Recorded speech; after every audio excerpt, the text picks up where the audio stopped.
बेटी बैठो। अबे बुढ़ाऊ, चौकी तक तो तुम पहुंच गए हो, बाकी बाहर जा पाओगे कि नहीं वापस? बेटी तुमसे कुछ कह रही है हमारी नाक के नीचे। अरे बेटी से नहीं कह रहे हैं, तुमसे कह रहे हैं। हम यहाँ FIR लिखाने आए हैं हमारी नाक के नीचे। हैं? हसमुख तनीन के नाक के नीचे चेक तो करो, रजिस्टर रखा हुआ है क्या जो नाक के नीचे FIR लिखने को कह रहे हैं? अरे चाचा जी ने हमको रजिस्टर दिया है ना, बताओ क्या लिखना है? एक छिछोरा जो परम लेवल का कमीना है वो मेरी चांसी बेटी। देखो कितनी प्यारी लग रही है। वाह वाह, इसको जबरदस्त लाइन मारता है हमारी नाक के नीचे। ये देखिए, ये देखो, ये देखो। ये क्या है? चिट्ठी पढ़िए जरा। नहीं, चिट्ठी उट्ठी हम नहीं पढ़ेंगे।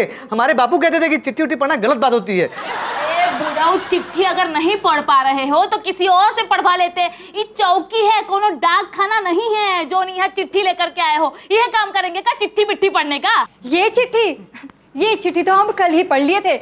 हम तो यहाँ उस लड़के की FIR लिखवाने आए हैं कल परसों में। परसों में? अब जब कल परसों में FIR लिखवानी तो आज क्यों चली आई? ये बुढ़ा जिसका एक पैर कमर पे और दूसरा पैर केले के छिलके पे। एक बुढ़े को उसने धमकी भरा खत भेजा है हमारी नाक के नीचे। धमकी भरा खत? हाँ तो अंकल जी अपनी महाभारत शुरू कीजिए। ए नट्टू, अभी ज्ञान धर्म की बात करने का टाइम नहीं है। महाभारत जो है हम बाद में सुन लेंगे, ठीक है? पहले हम पूरी बात सुन ले इनकी।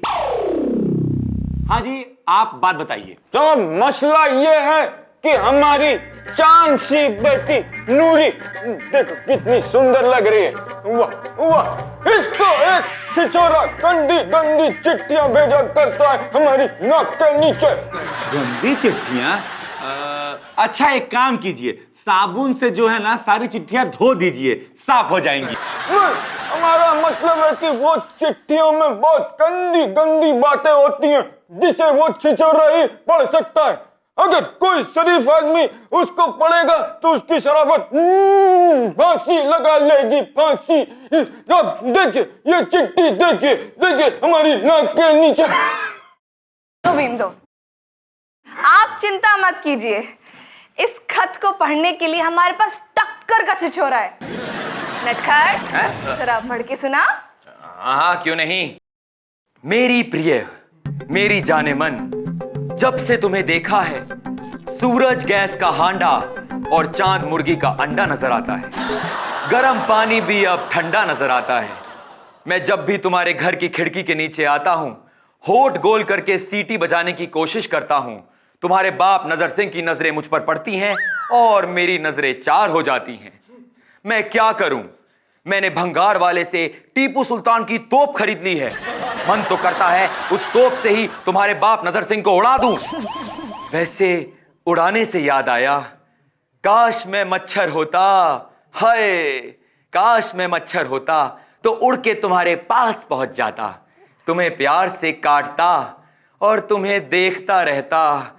तुम्हें ऐसा देखूं, तुम्हें ऐसा देखूं कि क्या बताऊं, मेरा नाम ही है लेखू। वाह वाह, ये तो बिल्कुल सच्चा आशिक है। हाय। और तेरी तरह ही टुच्चा आशिक है। वैसे ये सिलसिला चल कब से रहा है? ये कर्म कांड पिछले 6 महीने से चल रहा है हमारी नाक के नीचे। बस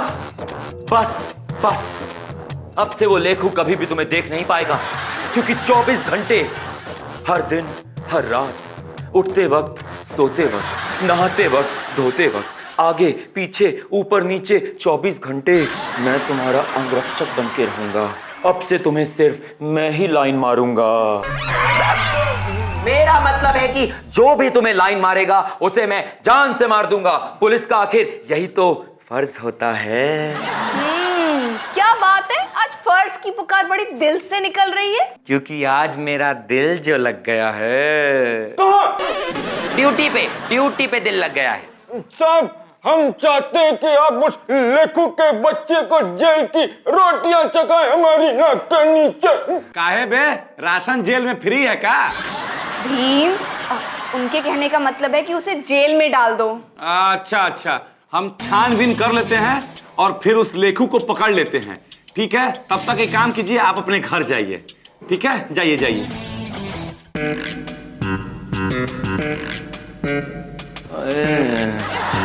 अबे नट्टू। हाँ हाँ, पता है। हमेशा की तरह बाहर जा और लेखों की छानबीन कर, लेकिन इस बार मुझे कोई एतराज नहीं है। सच कहूं, मैं तो खुद उस लेखू से मिलने के लिए बेचैन हो गया हूं। नमस्कार जी। नमस्कार, कौन हो तुम? तुम पर दिले अटके हैं, चमगादड़ पेड़ पे लटके हैं, अपनी धुन में पता नहीं लेखू लेखक कहाँ कहाँ भटके हैं। मैं हूँ लेखू लेखक, 2 शब्दों में। अच्छा, और हम कैसे मान ले कि तुम जोन हो लेखू लेखक हो? हसमुख, एक काम करो, अभी थोड़ी देर पहले जोन शब्द की बात कर रहे थे ना, इसको बोलो कि उस शब्द जोन है लिख करके दिखा दे, तब मान जाएंगे। हाँ सही कह रही हो। ए भाई बैठो बैठो, चलो यहाँ बैठो, आओ बैठो। लिखो यहाँ, लिखो पुनरावृत्ति, लिखो पुनरावृत्ति। जी। अरे ये शब्द लिखना तो बहुत ही आसान था। हो गया? भाई साहब, बहुत बहुत शुक्रिया आपका। अब जाइए यहाँ से, चौकी में हमको बहुत ज्यादा काम है, काम भी करने दो, जाओ। नटखट साहब ने हमें पूछताछ के लिए बुलाया था।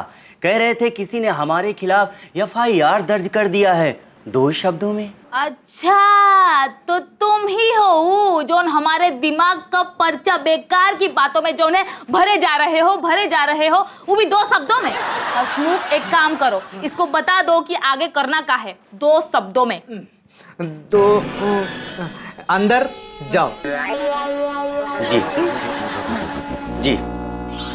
हाँ तो लेखू जी, ये है नजर सिंह जी, जिन्होंने तुम्हारे खिलाफ FIR लिखवाई है। क्या लिखवाया है, जरा वो भी बताएं 2 शब्दों में। जलील छिछोरा। नजर सिंह का कहना है कि तुम इनकी बेटी नूरी को बहुत ही गंदी चिट्ठियां लिखते हो और धमकियां भी देते हो। जी नहीं, मैं एक साफ सुथरा लेखक हूं। मैंने इन्हें चिट्ठियां जरूर लिखी है, लेकिन प्यार भरी, नफरत वाली नहीं, 2 शब्दों में।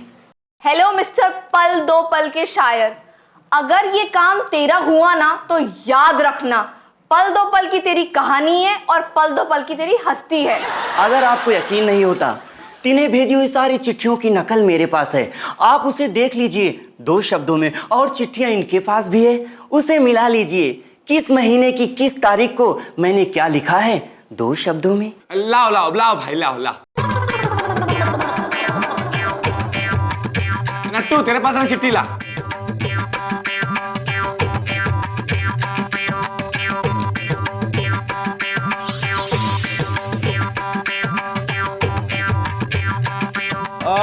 लिखावट तो एक जैसी है, लेकिन शब्द जो हैं वो अलग अलग लिखे गए हैं।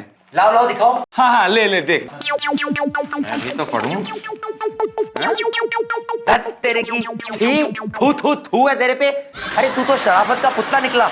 मैं तो तुझे छिछोरेपन का मसीहा समझ बैठा था। भैंस की पूंछ। इस लाचार बुड्ढे को इंसाफ कैसे मिलेगा हमारी नाक के नीचे? बाबा, इंसाफ हम दिलाएंगे। आप लोग अभी टैक्सी नंबर 9211 हो जाइए। जैसे ही कोई आखिरी फैसला हो जाता है हम आपको बुला लेंगे, ठीक है? जी नमस्कार। नमस्कार जी। हाँ, तुम भी जाओ। अरे एक तो हम वैसे ही कम पढ़े लिखे हैं, ऊपर से ही पढ़ने लिखने का केस आ गया है। हमको तो समझ में ही नहीं आ रहा है ना कि चक्कर क्या है। लेकिन मुझे सारा चक्कर साफ साफ समझ में आ गया है। 25 साल का मेरा आशिकी का जो करियर है, उसका एक्सपीरियंस कहता है कि नूरी और लेखू में कोई ना कोई चक्कर जरूर है। तू तो रहने ही दे लफंगे। तू और तेरी 2 कौड़ी की आशिकी ना किसी दिन तहलका मचा देगी। रोजी डार्लिंग, एक बात कहूं, शर्त लगा लो। अगर ये शर्त में हार गया ना तो मैं तुम्हारा पीछा छोड़ दूंगा। वाओ, सच में? हाँ। तू मेरा पीछा छोड़ देगा? इसके लिए तो मैं कुछ भी करने को तैयार हूँ। नूरी और लेखू को मैं बुलाकर पूछताछ करती हूँ। जी, हमारे पिताजी ने हम दोनों का रिश्ता तय कर दिया था कल परसों में। फिर एक दिन वो अचानक से आके बोले कि ये लड़का अच्छा नहीं है, अगर इससे हमारी शादी हुई तो हम कभी भी खुश नहीं रह पाएंगे कल परसों में। तो फिर क्या था, फिर हमारे पिताजी ने हमारा रिश्ता पोस्टमैन मोनू स्पीड के साथ तय कर दिया। लेकिन उस दिन के बाद से इन्होंने गंदे गंदे खत लिखने शुरू कर दिया हमें कल परसों में। यह बात मुझे आज पता चली कि तुम्हारे पिता ने तुम्हारी शादी कहीं और तय कर दी। 2 शब्दों में। ये लो मिस्टर पल दो बल के दिमाग का बंद दरवाजा अब जाके खुला है। आप ये बात छोड़िए, पहले इनसे ये पूछिए कि अगर ये हमें इतना पसंद करते थे तो इन्होंने वो गंदे गंदे खत क्यों लिखे कल परसों में? चिट्ठियां मैंने जरूर लिखी तुमको नूरी, लेकिन मनाने के लिए, तुम्हें डराने के लिए नहीं। 2 शब्दों में। पर वो लिखावट तो तुम्हारी ही थी ना कल परसों में। जी नहीं, स्याही हमारी नहीं थी, मतलब वो लिखाई हमारी नहीं थी। 2 शब्दों में। नूरी, यूं कि ये तो बताओ कि वो चिट्ठियां तुम्हें कौन पोस्टमैन डाकिया बाबू लाकर देता था? वो तो हमें मोनो स्पीड ही लाके देते थे कल परसों में। इस मोनो स्पीड की स्पीड मुझे कुछ ज्यादा ही तेज लग रही है। काहे? उसने सारे सिग्नल तोड़ दिए का?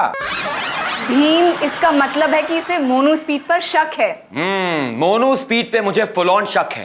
पहले उसने लेखू का रिश्ता तोड़ा, बाद में नूरी से रिश्ता जोड़ा और बाद में चिट्ठियों को तोड़ा मरोड़ा। नट्टू बेटा, समझ गया भीम भाई। फुल स्पीड से जाता हूं और उस मोनो स्पीड को पकड़ के लाता हूं।